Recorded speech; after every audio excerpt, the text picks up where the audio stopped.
Buenos días, matemáticos. Hoy seguiremos con la lección 7 y les quiero enseñar que los matemáticos contarán y escribirán números hasta 120 utilizando las tarjetas de esconde el cero o hide zero en inglés.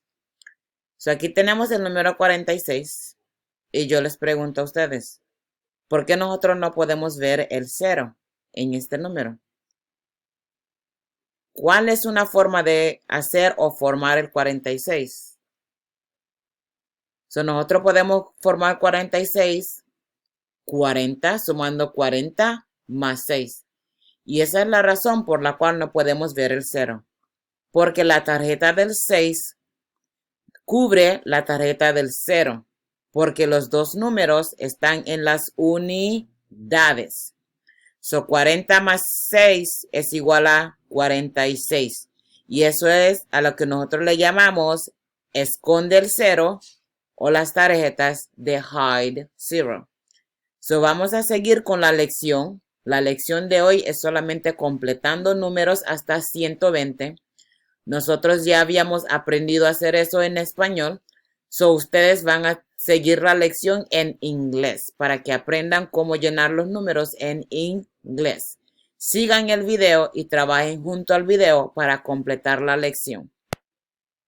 All right, this is first grade, Module 6, Lesson 7, and in this lesson, students are going to continue their counting and extend their counting up to 120. So it's going to be kind of cool.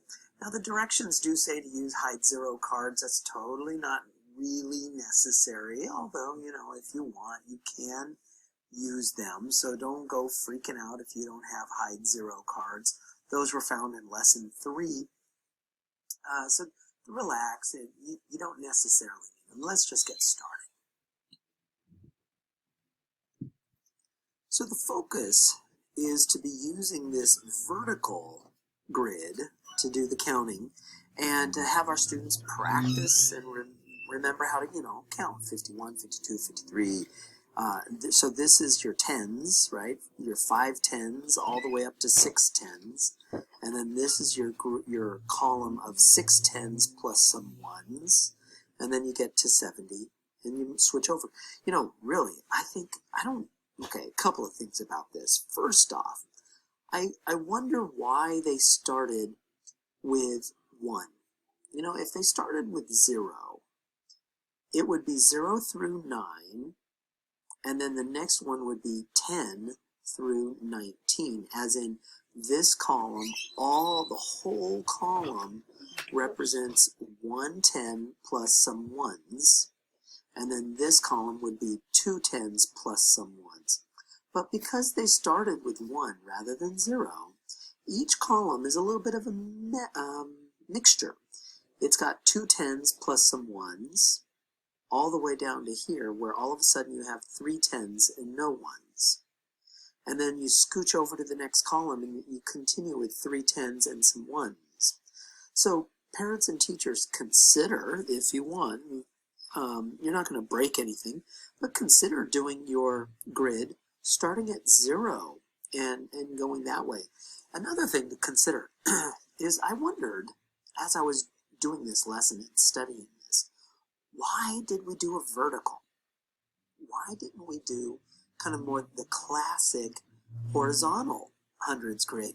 And I think the reason, parents and teachers, and it's not fatal if you don't have a copy of this vertical grid, but I think their reasoning was, as we're moving down, we want to highlight the fact that the tens are staying the same and only the ones are changing. And I think that becomes more obvious if we're moving vertically as opposed to if we had a traditional grid that was moving from left to right. Right? And then the idea is, when we get down here, are we stuck? Are we done? Or can we continue? And of course we want students to say, oh, we can continue.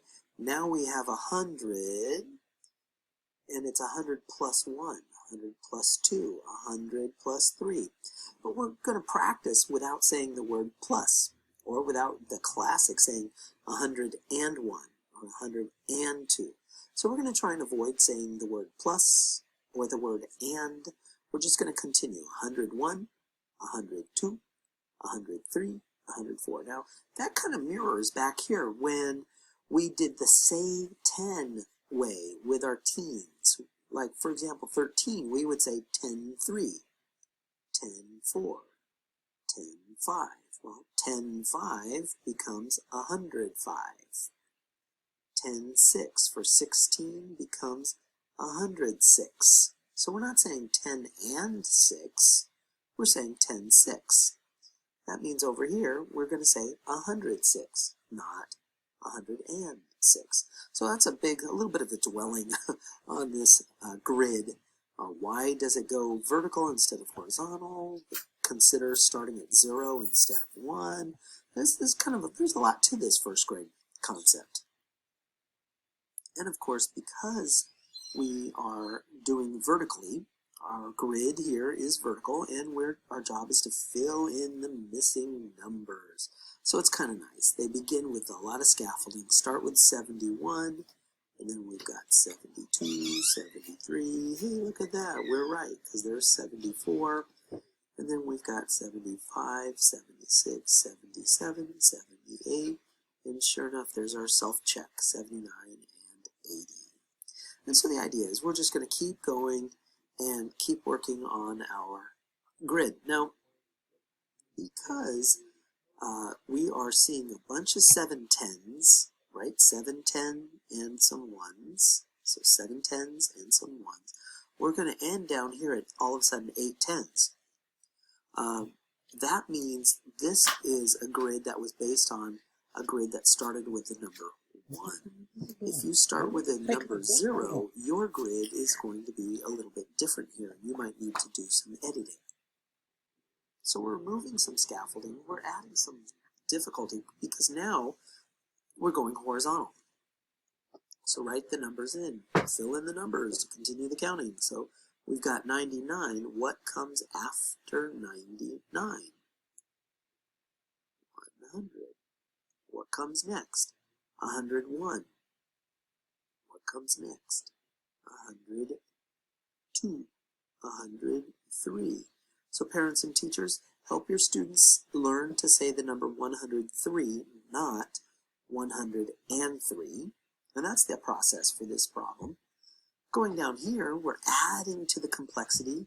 We have to figure out which one of these sequences is incorrect. 116, 117, 118, 119, 120. Well, everything seems fine right here. Let's take a look at B. 96, 97, 98, 99, 100, 110. What should have come next? Well, obviously, it should have been 101. So our job is to write it correctly. So let's do that. So it should have been 96, 97, 98, 99, 100, 101. So it should look like this, not like that. And for the last slide of this video, once again, they just continue adding to the complexity. This is beautifully sequenced from question 1 all the way through question 4. They just gradually remove the scaffolding and the support system and cause the student to do a little bit more of the thinking. I love it. So what's this? 113, 114. What comes next? Well, 115, etc. 116. All right, let's take a look at C. 102, so what comes next? At this point, we're going to assume we're counting up by ones. So it's going to be 103, 104, 105. How about D? So that's 88, 89. What comes after 89? Well, it would be 90. And then 91, 92, 93. And at all points, parents and teachers, if your students are struggling with the abstract concept of just these numbers, make sure you always consider going backwards in the CPA process So we're at the abstract because we're dealing with just plain old numbers. Consider if you have some students who are struggling, go backwards one step and use pictures, pictorial. For example, on 88, 89, I might start with some quick tens. 1, 2, 3, 4, 5, 6, 7, 8, 8 tens. 1, 2, 3, 4, 5, 6, 7, 8 ones. So here's my 8 tens and 8 ones. There's my 88. And then I might say, okay, well, let's add 89, 90. So we just filled in a quick 10. So we now have 9 tens and no ones. And then we've got 1 1. So now we have 9 tens and 1 1. So the idea is, if students are struggling with the abstract, go backwards and go to the pictorial to provide scaffolding for your students. I skipped B. I saved it for the last because I actually think it's the hardest, because it doesn't give us starting numbers. It leaves us blank. So this is actually, in my mind, the hardest. So we're going to let your students find whatever method they want to fill in these correct values. And there's a variety of ways students might come up with the explanation that that's 119, this is 118, and this is 117. So a variety of ways that students might use to explain their thinking. Parents and teachers enjoy that conversation around this problem.